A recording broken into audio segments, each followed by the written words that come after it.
성경 66권에는 두 개의 축도가 들어 있습니다. 하나는 구약에 있는 축도인데 오늘 본문 민수기 6장 24절에서 26절에 나오는 내용이고, 또 하나는 신약 성경에 있는데 고린도후서 13장 13절의 내용입니다. 루터교가 1058년부터 정식으로 구약의 축도를 했고, 그 나머지 대부분의 교회들은 구약과 신약의 축도를 동시에 권하고 있습니다. 하지만 대개가 우리 교회를 포함해서 신약의 고린도후서 13장 13절의 축도를 하고 있습니다. 기도와 축도는 조금 다르죠. 기도는 하나님께 복을 비는 것이라면 축도는 하나님께서 복을 선포하는 것입니다. 그러기에 축도가 더 중요하게 비중 있게 여겨집니다. 오늘 우리가 성경에 나오는 첫 축도, 두 개의 축도 중에 구약의 축도를 함께 보려고 하는데, 먼저 하나님께서 이 축도를 언제 어디서 명령하셨나입니다. 그것은 시내산이었고, 그리고 광야를 다시 출발하기 바로 그 직전에 말씀을 하십니다. 아시는 대로 하나님께서 출애굽을 하고 나서 90일 후에 시내산에 도착한 이스라엘 백성들을 그 시내산에 묶어두십니다. 구름이 떠올라야 이스라엘 백성들이 행진을 할 수가 있는 건데 하나님이 구름을 주시지 않은 겁니다. 그러니까 이스라엘 백성들은 한 발짝도 시내산에서 움직일 수가 없었던 겁니다. 갈 길이 급한데 하나님이 왜 그렇게 하셨을까요? 11개월 동안 그 시내산에 머물러서 했던 내용을 보면 이유를 쉽게 알 수 있습니다. 그 내용은 두 가지입니다. 하나는 계명이고 하나는 성막 건축이었습니다. 계명이라 함은 이스라엘 백성들의 삶의 지침인 10계명이고, 성막이라 함은 이스라엘 백성들의 예배를 위한 이동식 성전이었습니다. 이 두 가지는 이스라엘 백성들의 정체성을 유지하는 절대로 포기될 수 없는 원칙이었던 겁니다. 하나님께서 그래서 11개월 동안 시내산에 머물면서 10계명을 먼저 주시죠. 첫 번째는 모세의 분노로 인해서 돌판이 깨어집니다. 해서 하나님이 다시 40일 동안 그 두 번째 돌판을 만들어 주시죠. 그리고 난 뒤에 6개월 동안 성막 건축을 하게 됩니다. 그렇게 그것까지 다 마치고 나서 출애굽한 지 2년 되는 둘째 달 첫째 날에 하나님이 한 가지 더 명령을 하십니다. 인구조사에 대한 명령이었습니다. 앞으로 광야를 걸어가면서 혹시 생겨질 전쟁을 대비하여 전쟁에 나갈 군사의 수를 확인하고 진영을 구축하라는 겁니다. 해서 하나님께서 그 명령을 내리실 때 이스라엘 백성들이 군사를 확인한 결과 20세 이상으로 전쟁터에 나갈 수 있는 남자의 수가 무려 60만 3,550명이었습니다. 대단한 숫자인데 하나님께서 아브라함을 선택해서 그의 후손으로 큰 민족을 만들어주겠다는 약속을 어느새 이루신 겁니다. 근데 1장 49절 50절에서 하나님께서 이상한 말씀을 하시죠. 레위 지파만은 계수하지 말며 그들을 이스라엘 자손 계수 중에 넣지 말고 그들에게 증거의 성막과 그 모든 기구와 모든 부속품을 관리하게 하라 하십니다. 여러분, 고대의 전쟁은 머리수에 따라서 달라집니다. 머리수가 많을수록 전쟁에 유리합니다. 근데 하나님은 레위 지파는 그 군사의 계수에서 빼라고 하십니다. 왜 빼라고 하셨습니까? 뒤에 설명을 하고 있습니다. 성막을 관리하고 예배를 위해서라고 하십니다. 무슨 얘기입니까? 전쟁을 하게 되더라도 레위인은 빼고 하라는 겁니다. 그 수가 적은 수가 아닙니다. 무려 22,000명입니다. 그런데 그 수를 빼고 하라고 하십니다. 그 어떤 중요한 일이어도, 그 어떠한 급박한 일, 위급한 일이어도 예배를 위해서 레위인을 따로 놔두라는 말씀입니다. 세상 이치로는 아까운 22,000입니다. 인간적인 눈과 세상적인 눈으로 볼 때는 무모한 겁니다. 그런데 이스라엘 백성들은 하나님의 그 마음을 알았습니다. 예배가 중요하다는 것, 예배 민족으로 만드시고 나머지는 하나님이 책임지려고 하신다는 것, 그래서 그 말씀에 따르죠. 그렇게 하고 나서 하나님이 오늘 본문 아론의 축도를 말씀하시는 겁니다. 성경의 두 축도 중에 첫 번째 축도, 이 유명한 아론의 축도를 모세를 통하여 아론과 그의 자손들에게 하라고 명령을 내리십니다. 내가 복주기를 원하노라 3번을 반복하시면서 백성들에게 축도를 선포하라고 하셨습니다. 예배에 열심인 사람들, 예배를 위해서 희생을 할 수 있는 사람들, 예배를 위해서라면 아까운 것들을 내려놓을 수 있는 사람들, 예배를 위해서라면 무모한 것도 감수할 수 있는 사람들을 향한 하나님의 마음이 담겨져 있습니다. 그런 사람들에게 하나님께서 내가 복주기를 원한다라고 말씀을 하시는 겁니다. 바로 우리들입니다. 이 시간 예배에 함께하는 우리들을 향하여 하나님이 그 마음을 갖고 계시다는 겁니다. 그래서 구약의 축도이든 지금 하고 있는 신약의 축도이든 모두 다 언제 하느냐? 예배를 마칠 때 합니다. 예배를 드리는 자를 향하여 하나님이 선포하게 하시는 명령이었기 때문입니다. 하나님은 오늘도 이 예배의 자리에 난 우리들에게도 복 주시기를 원하실 줄로 믿습니다. 그 복이 무엇일까? 세 가지 복을 함께 보겠는데 첫 번째 그 복은 24절에 나오죠. 여호와는 내게 복을 주시고 너를 지키시기를 원하며라고 하십니다. 지킨다는 말은 히브리어로 샤마르라는 단어입니다. 둘레에 가시로 울타리를 치다라는 뜻이죠. 예배에 나온 우리들을 둘레에 하나님의 무기로, 하나님의 것으로 울타리를 쳐서 보호막을 만들어서 지키시겠다는 축복입니다. 누구에게? 오늘 예배에 나온 우리들에게 말입니다. 이리 가운데 있는 양을 목자가 막대기와 지팡이로 지키듯이 하나님께서 우리의 목자가 되시어 우리의 가정과 우리의 만사와 우리의 자녀들을 울타리 쳐주셔서 하나님의 막대기와 하나님의 지팡이로 울타리 쳐서 우리를 보호하시는 축복을 선언하시는 겁니다. 우리 예배에 나오신 우리들에게 말입니다. 왜 이 복을 첫 복으로 말씀을 하셨을까요? 이 말씀을 지금 듣고 있는 이스라엘 백성들, 이제 곧 광야로 다시 나가야 하기 때문입니다. 그 광야는 살기가 힘든 곳입니다. 사람이 살 곳이 못 됩니다. 위협이 너무 많기 때문입니다.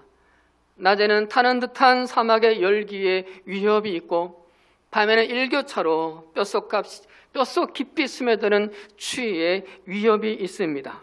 뿐만 아니라 이방 민족들의 위협, 특별히 아말렉과 블레셋의 위협이 도사리고 있습니다. 뱀과 정갈의 위협이 기다리고 있습니다. 굶주림과 목마름의 위협도 늘 잔재되어 있습니다. 이런 곳에서 살아가기 위해서는 누군가 지켜주셔야 하는데 바로 하나님이 내가 그 광야길을 지키시겠다고 약속하는 것입니다. 여러분, 하나님은 실제로 그 이스라엘 백성들, 광야를 지나가는 그 이스라엘 백성들을 샤마르 지켜주셨습니다. 그래서 오늘 본문으로부터 약 38년 후에 광야 생활을 끝내는 그 즈음에 신명기 끝에서 이렇게 모세가 간증합니다. 여호와께서 그를 황무지에서 짐승이 부르짖는 광야에서 만나시고 호위하시며 보호하시며 자기의 눈동자같이 샤마르 지키셨도다. 이것이 모세의 광야 생활의 간증입니다. 여러분, 우리가 사는 세상도 광야와 같습니다. 우리는 그 광야를 지금 갖고 있습니다. 많은 위협 속에 살고 있습니다. 요즘은 더욱 그런 위기감을 많이 느끼며 살아갑니다. 미국과 중국이 경제 주도권을 놓고 무역전쟁, 환율 전쟁을 벌이고 있습니다. 때문에 세계 경제가 살얼음 판이죠. 약소국들은 고래 싸움에 새우등 터질까 노심초사 그냥 기다릴 뿐입니다. 우리나라는 설상가상으로 일본의 경제보복과 그들의 군국주의 야욕에 맞서서 힘겨운 싸움을 지금 싸우고 있습니다. 그리고 북한은 미사일을 쏘아대고 있습니다. 이 사회는 어떻습니까? 연일 끔찍한 살인사고가 방송을 통해서 나오고 폭력과 갈등이 난무하는 이 사회입니다. 우리나라와 이 사회와 그리고 우리의 가정과 그리고 우리의 자녀들에게도요, 여호와는 내게 복을 주시고 너를 지키시기를 원하며의 그 첫 번째 축도가 절실한 시절입니다. 그야말로 절박한 때입니다. 참으로 다행스러운 것은 바로 여러분들이 이 자리에 계시다는 겁니다. 예배드리기 위해서 일손을 내려놓고 나오신 여러분들, 예배드리기 위해 무언가를 희생하고 나오신 여러분들, 예배를 위해 무언가를 무모하게 감수하고 나오신 여러분들, 여러분들이 이 자리에 계시기에 하나님의 여러분을 통하여 우리의 주변을 지키시고 우리의 것들을 붙잡아 주시리라 믿습니다. 하나님께서 여러분들에게 내게 복을 주시고 너를 지키시기를 원하며의 축도가 이 시간 이 자리에 있는 여러분들에게 선포되어지는 줄로 믿습니다. 그래서 우리를 통해서 우리의 가정과 우리의 사회와 이 나라와 이 민족을 하나님의 가시, 하나님의 무기, 하나님의 막대기와 하나님의 지팡이로 울타리 쳐주셔서 우리를 지켜주시리라 굳건히 믿을 수 있는 우리의 신앙 되기를 바랍니다. 출애굽기 34장 21절, 23절, 24절에서 말씀하시죠. 너는 엿새 동안 일하고 일곱째 날에는 쉴지니 박할 때나 거둘 때에도 쉴지며 가장 바쁠 때에도 쉴지며 너희의 모든 남자는 매년 3번씩 주 여호와 이스라엘의 하나님 앞에 보일지라 내가 이방 나라들을 내 앞에서 쫓아내고 내 지경을 넓히리니 네가 매년 3번씩 여호와 내 하나님을 뵈려고 올 때에 아무도 내 땅을 탐내지 못하리라. 예배를 지키고 절기를 지킬 때 우리를 지킨다는 말씀을 하십니다.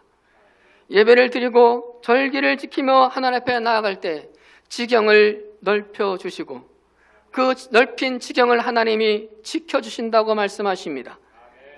예배와 절기를 위해서 이스라엘 백성들이 예루살렘의 성전에 올라가야 될 때 적어도 10여일쯤은 모든 지붕을 비워야 합니다. 만 20세의 남자들은 모두 다 예루살렘 성전으로 올라가야 합니다. 마을들은, 이스라엘 백성들의 마을들은 무방비 상태가 되어버립니다. 연약한 자들, 여자들만 남아있는 그곳은 이방 민족의 밥이 되기 쉽습니다. 하나님 그러나 말씀하십니다. 내 하나님을 뵈려고 올 때에 아무도 내 땅을 탐내지 못하도록 내가 지켜주겠다라고요. 오늘 이 시간 우리가 놓고 온 그 모든 것들을 하나님이 지켜준다고 약속하시는 겁니다. 우리가 내려놓은 그 일과 우리가 내려놓은 그 모든 것을 내가 지켜주마로 약속하는 그 하나님의 축도가 이 시간 우리 모두에게 임하는 줄로 믿습니다. 사랑하는 여러분, 이것을 믿고 시편 121편에서 이렇게 노래했습니다. 이스라엘을 지키시는 이는 졸지도 아니하시고 주무시지도 아니하시리로다. 여호와께서 너의 출입을 지금부터 영원까지 지키시리로다. 이 시편 121편을 보게 되면 그 옆에 제목이 붙여져 있습니다. 성전에 올라가는 노래라고요.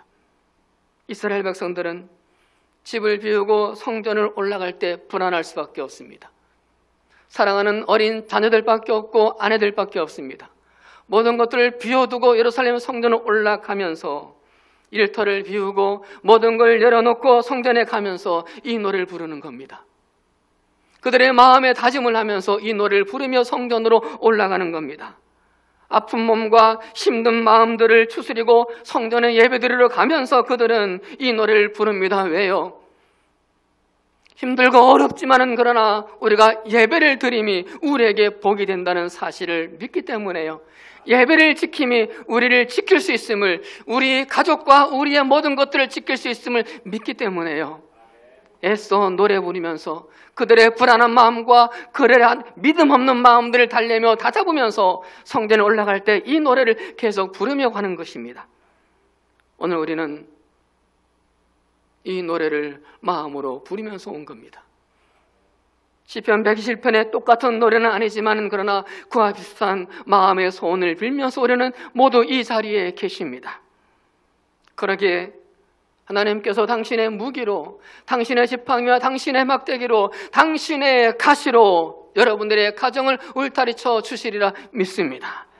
이 나라와 민족을 하나님 울타리 쳐주시고 보호해 주시는데 바로 이 예배에 있는 우리를 통하여 그 은혜를 이 땅에 하나님이 부어주시기를 주의 이름으로 간절히 축원합니다. 두 번째 축도 내용은 25절에 나옵니다.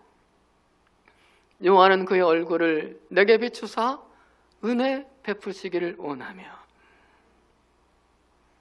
하나님의 얼굴을 비춰주신다는 그 말씀에 하나님의 사랑을 느끼게 됩니다. 여러분, 얼굴을 비춘다는 얘기는 미워하는 사람들이거나 서먹서먹하는 사람들에게는 있을 수 없습니다. 사랑하는 사람들에게만 가능합니다. 사랑하는 사람들의 얼굴을 서로 향하고 서로의 빛을 비춰주길 원합니다. 보고 또 보고 또 보고 싶어 하면서 말이죠. 하나님께서 당신의 얼굴의 빛을 우리에게 비추신다는 것은 바로 우리를 그만큼 사랑한다는 얘기입니다. 시편 44편 3절에서 확인할 수 있습니다. 우리의 조상이 이 땅을 차지한 것은 그들의 칼로 차지한 것이 아니었습니다. 조상이 얻은 승리도 그들의 힘으로 얻은 것이 아니었습니다. 오직 하나님의 오른손과 오른팔과 하나님의 빛나는 얼굴이 이루어 주셨으니 참으로 이것은 하나님께서 그들을 사랑하셨기 때문입니다. 젖과 꿀이 흐르는 가나안 땅을 이스라엘 백성들이 차지할 수 있었던 것은 이스라엘이 가진 칼로도가 아니요 그들이 가진 힘으로도가 아니었다고 고백합니다. 그런 무엇이었느냐? 오직 하나님께서 당신의 얼굴을 이스라엘 백성들에게 비추셔서 주신 것이라고 간증합니다. 그런데 그렇게 얼굴을 비추시는 것은 하나님께서 사랑하셨기 때문이라고 말씀을 하십니다. 여러분, 하나님이 우리에게 얼굴을 비추시고 우리에게 은혜를 베푸시는 것은 우리의 자격이나 우리의 성품이나 우리의 영적인 자질과는 무관합니다. 상관이 없습니다. 하나님께서 그저 사랑하시기 때문입니다. 하나님께서 그저 사랑하시기 때문에 당신의 얼굴빛을 거룩하고 영광스러운 그 빛을 비춰주시는 것이고 그것을 오늘은 우리는 은혜를 입는 겁니다. 그래서 25절에 기록된 은혜라는 단어가 특이하게 감동적인 단어를 쓰고 있습니다. 하난이라는 히브리어를 쓰고 있습니다. 하난의 뜻은 아랫사람에게 몸을 굽히다, 아랫사람에게 몸을 숙이다는 뜻을 갖고 있는 단어입니다. 하나님이 우리에게 은혜를 베푸시는데 높으신 그분께서 우리를 향하여 몸을 굽히신다, 우리에게 몸을 숙이신다, 그렇게 하시면서 우리를 은혜를 주신다는 말씀인 것입니다. 너무나 영광스럽고 너무나 황송한 말씀이죠. 그래서 25절에 기록된 이 은혜라는 단어를 통하여 우리는 다시 한번 하나님의 사랑을 절감하게 되는 겁니다. 이 하나님의 은혜, 이 은혜로 하나님이 몸을 숙이고 굽으려서 우리에게 은혜 베푸시기를 원하신다. 누구에게? 오늘 이 예배에 있는 우리들에게 말입니다. 우리가 그럴 만한 자격이 있어서가 아닙니다. 그럴 만한 가치도 우리에게는 일체 없습니다. 그저 하나님, 그분께서 예배에 난 우리를 사랑하셔서, 그것이 좋으셔서 말입니다. 하나님이 우리를 사랑해서 우리에게 몸을 구부리시고 우리에게 몸을 숙이시는 그 하나님의 은혜의 절정은 바로 예수 그리스도십니다. 몸을 구부리는 정도가 아니라 하나님 당신을 나와 같이 비천한 인간으로 낮추셨습니다. 나와 같은 자로 만드셨습니다. 그리고 낮아진 그 하나님이신 예수님은 평생을 낮은 모습으로 사셨습니다. 심지어 사람들이 가늠하던 여인을 현장에서 잡아서 끌고 왔을 때에 주님은 몸을 굽혀서 땅에다가 여인을 위한 무슨 글씨를 쓰셨습니다. 몸을 숙이셔서 뭔가를 쓰실 때 사람들이 하나둘씩 돌을 놓고 물러가기 시작합니다. 우리 그 주님께서는 또한 제자들을 위해 몸을 굽히시며 그들의 발을 씻기셨습니다. 또한 도망가고 배신한 그 제자들을 찾아가셔서 몸을 또 굽히시고 숙이셔서 그들을 위하여 조반을 지으셨습니다. 그리고 몸을 구부리는 것도 모자라, 몸을 숙이신 것도 모자라, 이 땅에 인간의 몸으로 오셔서 낮은 자가 된 것도 모자라서 아예 그 몸을 주시기까지 하셨습니다. 십자가에서 죽음으로 우리에게 완전히 주셨습니다. 이것이 바로 하나님이 말씀하시는 오늘 본문에서 예배 드리는 자에게 축복하고자 하는 하나님의 은혜인 겁니다. 하나님은 그 하나님의 은혜를 베푸시기를 원하신다라고 말씀하고 계시기 때문입니다. 그래서 구약시대 때에 죽은 사람을 무덤에 묻던 가족들은 이 하나님의 은혜를 베푸시기를 원하시는 하나님의 마음에 기대서 그 하나님의 마음을 소망하면서 오늘 본문의 축도물을 두루마기에 새겨서 무덤의 시신 곁에 넣었습니다. 우리에게 은혜 베푸시기를 원하시는 하나님, 내 아버지, 내 어머니를 행적의 그 저울에 달지 마시고 하나님의 은혜의 저울에 달아주시옵소서. 하나님의 사랑의 저울에 달아주십시오. 당신의 얼굴을 비추사 하나님의 은혜로 내 아버지를 받아주시고 내 어머니를 받아달라는 기도를 담은 그 두루마리를 시신 곁에 뒀던 겁니다. 살아가면서 조용히 제 자신을 돌아볼 때 놀라운 것이 있습니다. 하나님의 나를 잘 아시는데, 그런데 나를 사랑하시고 그런데 나를 아직도 쓰신다는 겁니다. 하나님은 나의 무지함을 아십니다. 나의 수치스러움도 아시고 나의 부끄러움도 아시고 나의 죄도 아시고 나의 부족도 아시고 나의 두려움마저도 하나님은 다 아십니다. 그런데 하나님은 그런 나를 쓰신다는 겁니다. 그런 나를 여전히 그냥 사랑하고 계신다는 겁니다. 그것이 진짜 이해가 되지 않습니다. 여러분의 지금 목숨 붙어 있는 것이 이해가 되십니까? 여러분의 이 자리에 하나님 앞에 서 있는 것이 이해가 되십니까? 여러분의 삶이 납득이 되십니까? 그럴 만한 자격이나 그럴 만한 가치가 여러분에게는 있으십니까?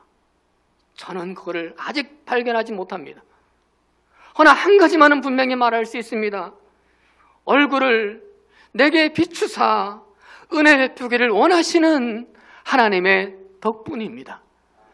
그것 말고는 설명할 길이 없습니다. 여러분, 그런데 제 자신에 또한 부끄러운 게 뭔지 아십니까? 그걸 자꾸 잊는다는 겁니다. 은혜 덕분이라는 것을, 은혜가 중요하다는 것을, 은혜를 붙잡아야 한다는 것을 자꾸만 잊어버립니다. 그래서 저를 닥달할 때가 있습니다. 제 자신을 닥달합니다. 뿐만 아니라 사람들한테 실망을 하기도 합니다. 마음 상해서 힘들어하기도 합니다. 그런데 그럴 때는 여지없이요, 하나님의 은혜에 대한 기대치보다요, 내 자신에 대한 기대치와 성도들에 대한 기대치가 높았기 때문입니다. 여지없이 그렇습니다. 은혜의 중요함을 알고 은혜의 기대치를 높여야 함에도 불구하고 자꾸만 내 자신에 대한 기대치를 높이려고 합니다. 성도들에 대한 기대치를 높이려고 합니다. 그러다 보니 그런 좋지 않은 일들이 내 신앙생활 속에 있어지게 됩니다. 몸을 구부리고 몸을 숙이셔서 내 무지함과 내 수치함과 내 죄와 내 두려움과 내 욕심 밑바닥까지 찾아오시는 그 하나님의 은혜에 대한 기대치를 높이지 못할 때 그와 같은 일들이 일어나고 맙니다. 그래서 저는 내가 나된 것은 하나님의 은혜로 된 것이니 이 고백이 뜨겁게 나오지 않을 때가 많습니다. 그래서 목사로서 부끄러울 때도 많습니다. 여러분은 어떻습니까? 그런 제 자신에게 실망을 하게 되고 자괴감을 가지다가도, 그러나 오늘 보면 23절을 볼 때에 다시 제 자신에게 희망을 불어넣게 됩니다. 오늘 23절에서 이 귀한 구약의 첫 축도, 성경의 첫 축도를 누구한테 하라고 합니까? 23절 상반절에서 아론과 그의 아들들이라고 하나님이 명시하십니다. 근데요, 아론이 누굽니까? 하나님 오늘 본문의 이 축도를 말씀하시기 바로 그 직전에 있었던 사건 기억하십니까? 이 축도를 아론에게 맡기기 전에 있었던 불상사가 무엇입니까? 이스라엘 백성들의 금송아지를 만들고 그것이 하나님이라고 섬겼던 그 일의 주동자가 누굽니까? 아론이었습니다. 하나님의 그 아론에게 당신의 축도문을 맡기면서 그 아론이 축도를 하면 하나님께서 들어주시겠다고 약속을 하고 계십니다. 아론에게 주어진 하나님의 은혜였던 겁니다. 하나님이 아론에게 몸을 구부린 것, 하나님이 아론에게 몸을 숙이신 것과 같습니다. 아론이 얼마나 송구스럽고 얼마나 황송하고 기쁘고 감격스러웠겠습니까? 여러분, 바로 이 하나님 덕분에 제게도 다시 희망을 불어넣을 수가 있고 여러분에게도 다시 희망을 불어넣을 수 있는 거 아니겠습니까? 이 예배에 나온 우리들, 바로 우리들에게 하나님께서 여호와는 그의 얼굴을 비추사 은혜 베푸시기를 원하시며에 축복하시는 그 하나님의 은혜가 강력해지기를 소원합니다. 그래서 지금보다 훨씬 더 그 강력한 하나님의 은혜로 강력한 인생을 이 광야길이지만은 걸어갈 수 있기를 주의 이름으로 축원합니다. 마지막 축도는 26절이죠. 여호와는 그 얼굴을 내게로 향하여 두사 평강 주시기를 원하노라.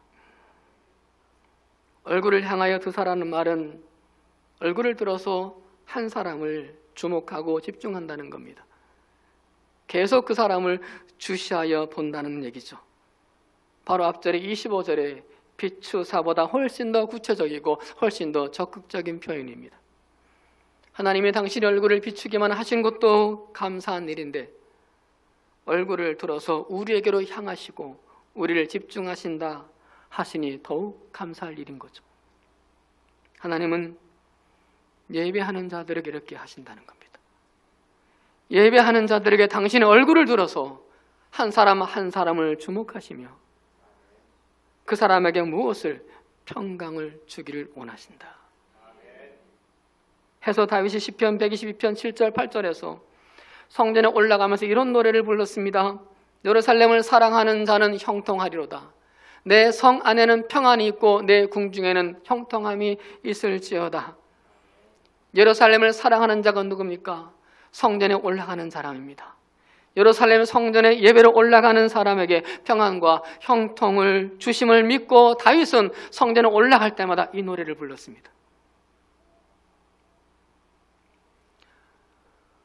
어떤 미술학교 졸업생들에게 그림 숙제를 주면서 주제를 평안으로 정했습니다. 졸업생마다 자기가 구상한 평안에 대한 그림을 한 장씩 그려왔습니다. 그 여러 가지 그림 가운데서 특별히 대조되는 두 그림이 있었습니다. 하나는 산골짜기 호수를 그린 그림이었습니다. 아름다운 푸른 산이 둘러있고 그 가운데는 잔잔한 호수가 있습니다. 그 옆에는 풀밭이 있고 그 풀 위에는 소와 양들이 여유롭게 풀을 뜯거나 누워 잠을 자고 있습니다. 그리고는 잔잔한 호수 위에는 몇 사람이 한가롭게 낚시를 하고 있습니다. 산은 조용하고 물은 잔잔하고 바람이 없는 그야말로 평화로운 평안이었습니다. 또 하나는 아주 다른 성격의 그림이었습니다. 바다 앞에 절벽이 있고 바람이 강하게 붑니다. 파도가 밀려와서 그 벼랑을 부딪히고는 다시 바다로 거품을 뿜으면서 흘러갑니다. 바람이 심하게 불어서 나뭇잎이 떨어지고 나뭇가지가 꺾여져 있기도 합니다. 언뜻 보면 평안한 모습을 찾아볼 수 없는 그림입니다. 그런데 그 절벽의 바위 틈 구멍에 갈매기 한 쌍이 둥지를 들고 있습니다. 그 갈매기 둥지 옆에는 어미 갈매기가 앉았는데 둥지 속엔 태어난 지 얼마 되지 않은 새끼들이 고요히 눈을 감고 잠에 들어 있습니다. 바람이 몰아치고 파도가 몰아치기도 하는데 고요히 잠을 자고 있습니다. 여러분, 하나님께서 우리에게 약속하시는 평강은 바로 두 번째 그림의 평강입니다. 지금 이스라엘 백성들이 광야길로 다시 들어서야 합니다. 이제 광야길을 걸어가야 합니다. 그 위험하고 힘든 길을 말이죠. 편안한 길이 아닙니다. 그러나 하나님 한 가지 약속하십니다. 편안하지 않을 수는 있으나 평강은 주겠다고. 평강을 약속하겠다고. 비바람이 불 줄 몰라도 꺾일 줄 몰라도 그러나 그런 가운데 내가 평강은 약속하마 말씀하십니다. 다윗이 시편 4편 5절 8절에서 이런 노래를 합니다. 의의 제사를 드리고 여호와를 의지할지어다. 내가 평안히 눕고 자기도 하리니 나를 안전히 살게 하시는 이는 오직 여호와시니이다. 당시 다윗은 1절에서 나는 곤란한 중에 있다고 고백합니다. 2절에서는 사람들이 나를 욕되게 하고 있다고 고백합니다. 그런 가운데 다윗은 평안히 눕고 평안히 잔다고 말합니다. 어떻게 해요? 앞에서 말하죠. 의의 제사를 드리고 하나님을 의지함으로, 예배를 드림으로 그 예배 가운데 하나님을 의지하여 평안하겠다는 겁니다. 반대로 사울 왕은 이런 평강이 없었습니다. 권력이 있었습니다. 돈도 있었습니다. 왕자에 앉아 있습니다. 편했습니다.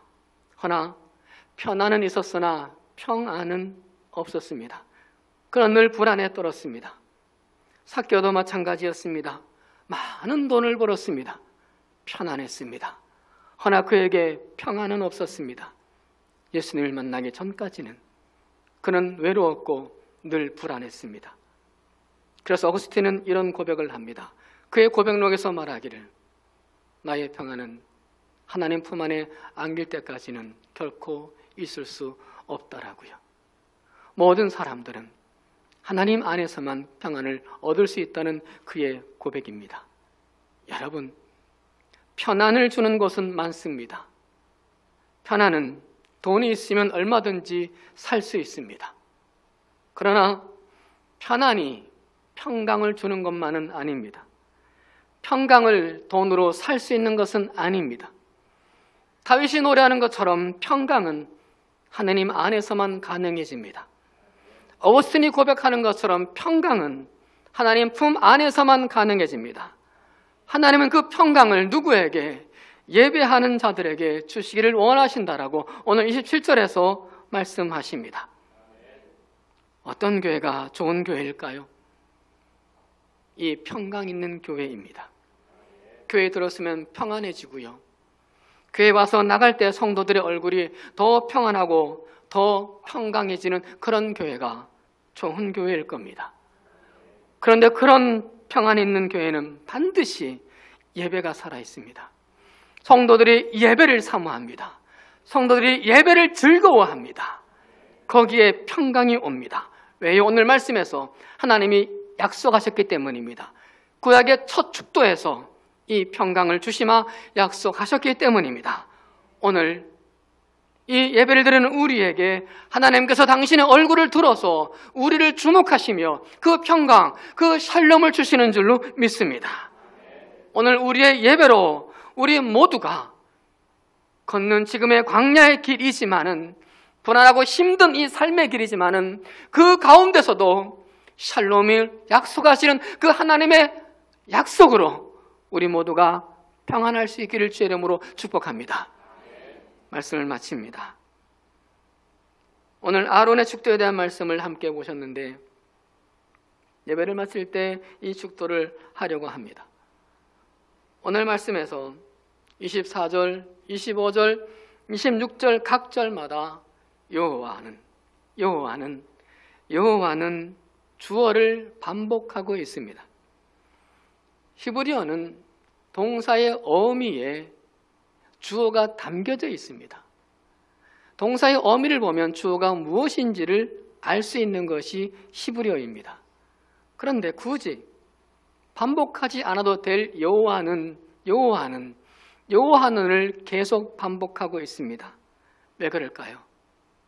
세 번 모두 다 여호와라고 말하는 것은 복을 주시는 분은 여호와이시니, 그러므로 반드시 오늘 약속하신 이 복은 이루어진다는 얘기입니다.